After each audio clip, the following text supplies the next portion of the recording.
Still looking at me.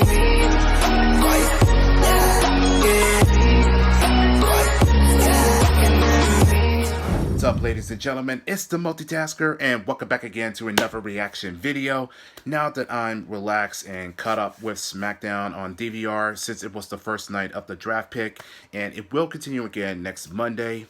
And speaking of Monday, how about the fact that Mustafa Ali is now part of the faction Retribution, which I'm not gonna lie, I didn't see this coming, so that was completely unexpected, and perhaps this may be a good, smart move on him.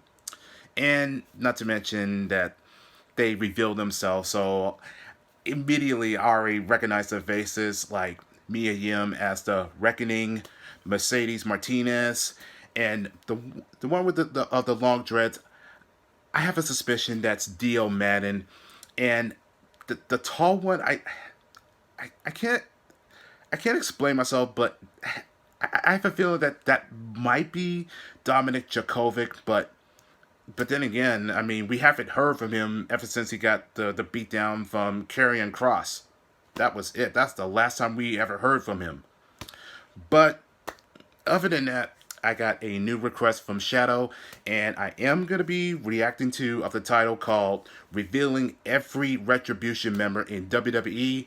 So some of them may have already been revealed, that's true, and then there are some that are not. So let's go ahead and check this out, and without further ado, it's time to react.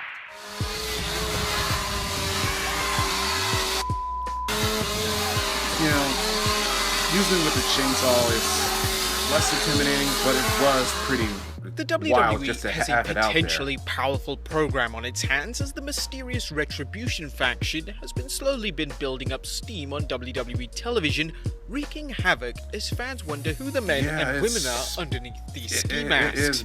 Join us now as WrestleMania reveals every Retribution member.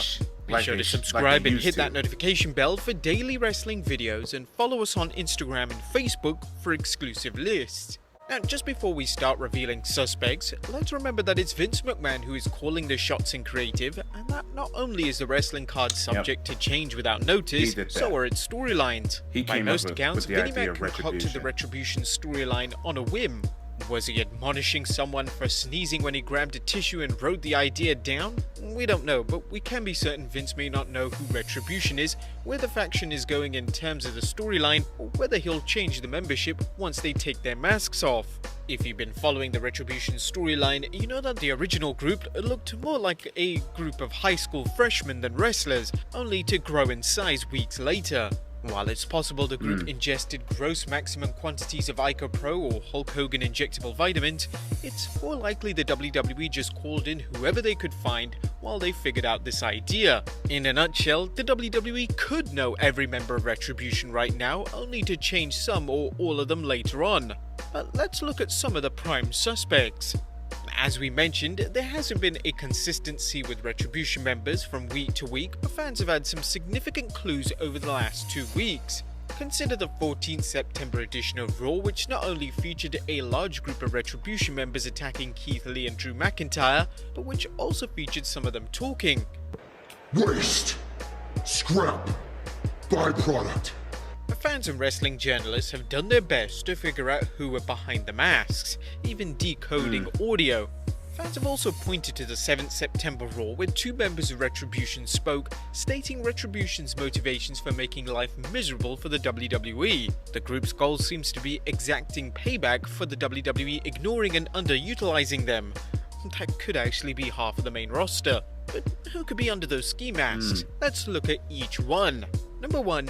Chelsea Green. One of the theories behind Retribution is that the group is composed of WWE rejects and superstars who never got an opportunity to showcase their talents. Now, Chelsea Green competed on the 6th season of Tough Enough, coming in 4th place. She went to work in Impact, where she won the Knockouts Championship, then signed with the WWE, working in NXT. Could she be looking for a chance to show her talent has been wasted on NXT?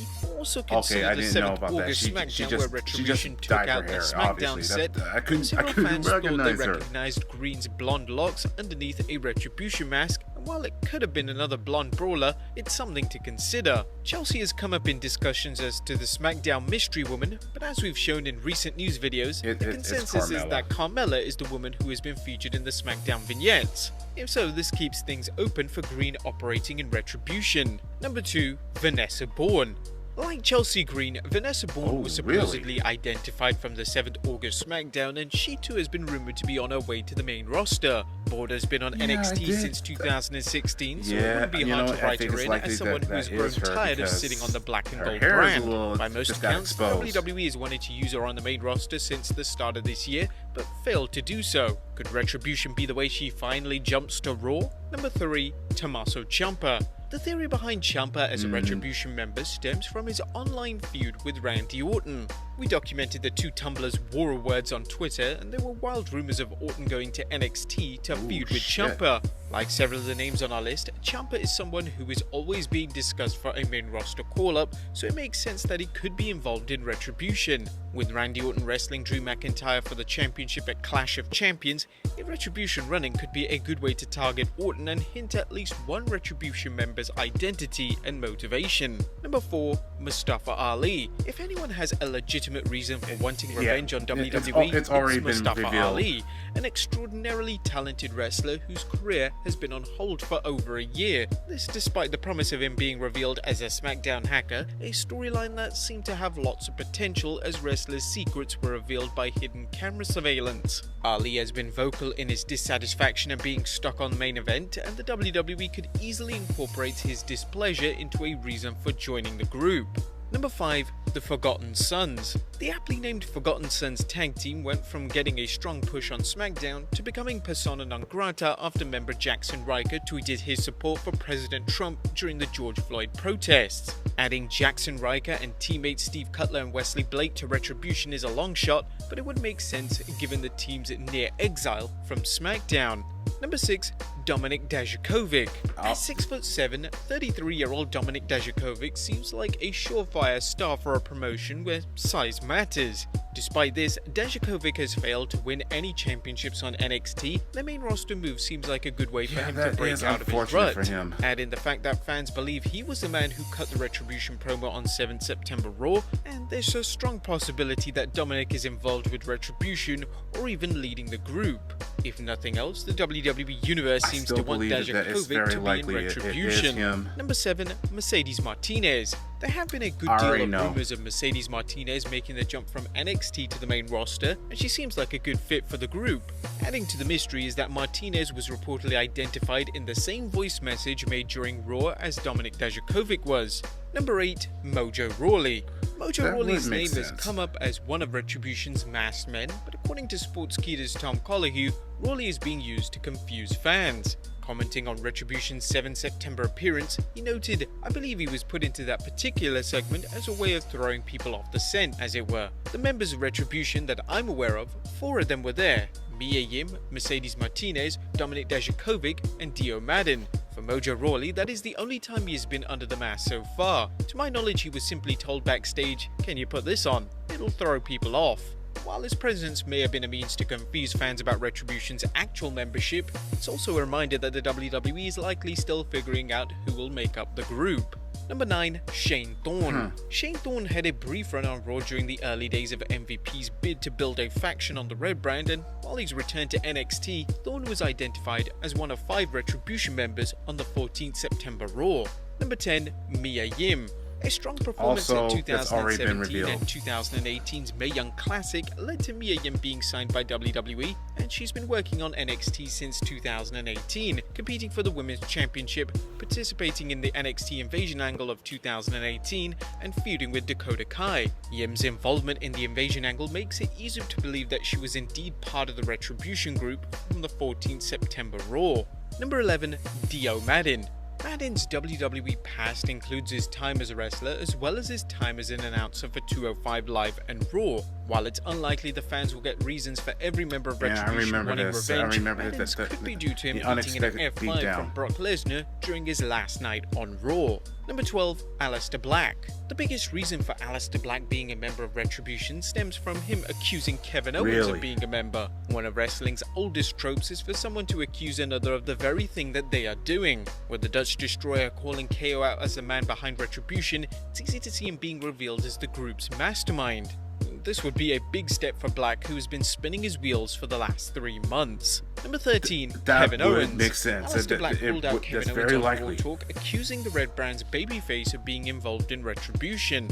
The case can certainly be made as the lights went out during Owens and Black's 14th September match on Raw. It allowed Owens to get the win. Owens could use a boost in his career since he's become a distant third babyface on Raw next to Rey Mysterio and Drew McIntyre, and it could help the group with his known gift of gab. Number 14, The Miz. The biggest reason for The Miz making our list is due to the 2 back-to-back episodes of SmackDown where he was absent during the start of a Retribution attack. Although the WWE's A-lister would claim he was gone for a good reason, such as taking a phone call from his wife, fans immediately labeled him as a prime suspect in the group. If Retribution is exclusive to Raw, that would seem to rule The Miz out, but things could change if Mr. McMahon sees The Miz as the right guy for the role. And number 15, obviously a wild one, CM Punk.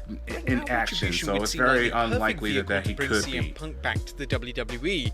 A disgruntled former wrestler leading a group of other disgruntled wrestlers. While the idea would likely set the WWE on fire, holy shit, if Punk would even want part of such a storyline, even if he decided to return to the promotion. Punk seems like a long shot when it comes to Retribution, but no list of suspects is complete without mentioning him. But there you have it, guys, the possible identities of every Retribution member. Who do you think is behind the masks? Let us know in the comments down below. Subscribe if you haven't already. Follow us on Instagram and Facebook for exclusive lists, and I'll see you next time with some more wrestling content.